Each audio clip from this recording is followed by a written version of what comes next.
I've wanted to make this video for a long time now. Um, while mainstream gaming can kind of feel like mainstream movies, where it's homogenized or what's popular is the same old thing, like how for movies it seems like only Disney and Marvel movies are really extremely popular now, or the best-selling game every year is Call of Duty, Madden, and GTA.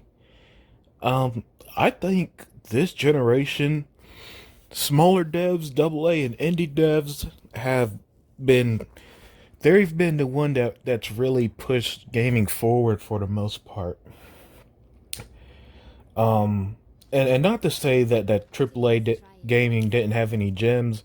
I'm a huge Assassin's Creed fan, so I love games like Assassin's Creed Origins and Odyssey.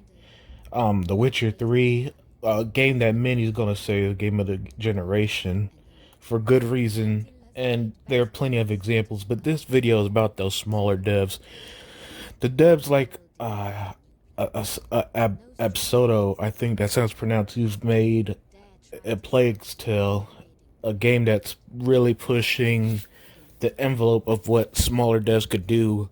Ninja Theory, when they made Hellblade, they had a small team that made a game that resonated so well. I see people who really resonated with Senua, the main character of the game, to the point that I could see her being a new face of Microsoft.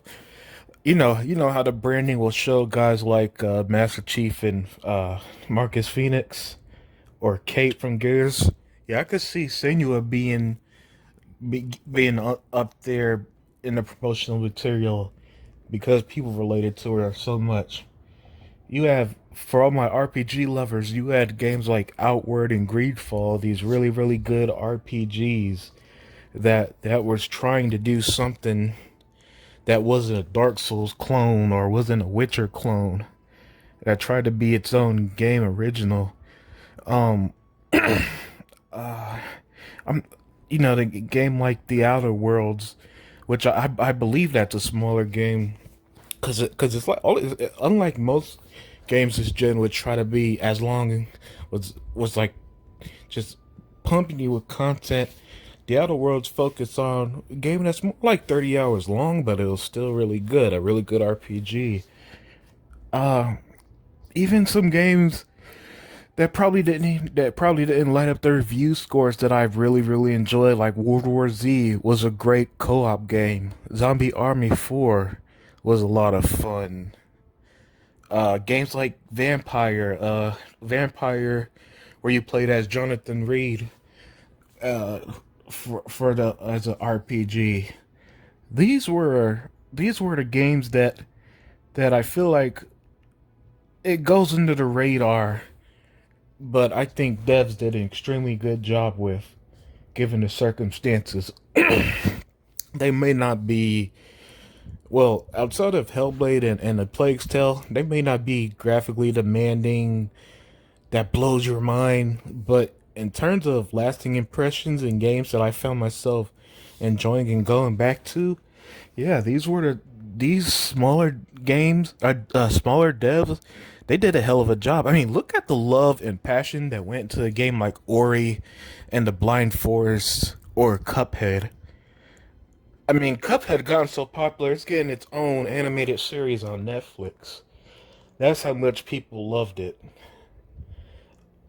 So yeah, I just wanted to make a quick video about how great of a job, um, and I think the smaller devs did this gen, with gaming being as expensive and time consuming as it is, where people care more about review scores and graphics. It's nice to see that the heart of gaming still exists, and sometimes it goes under the radar. Other times maybe not. And if there are other smaller games, indie or double A games that I may have forgot, feel free to let me know, because I'm always open to any new game and I play everything. So that's my thoughts. I want to make a more positive video today, and take care.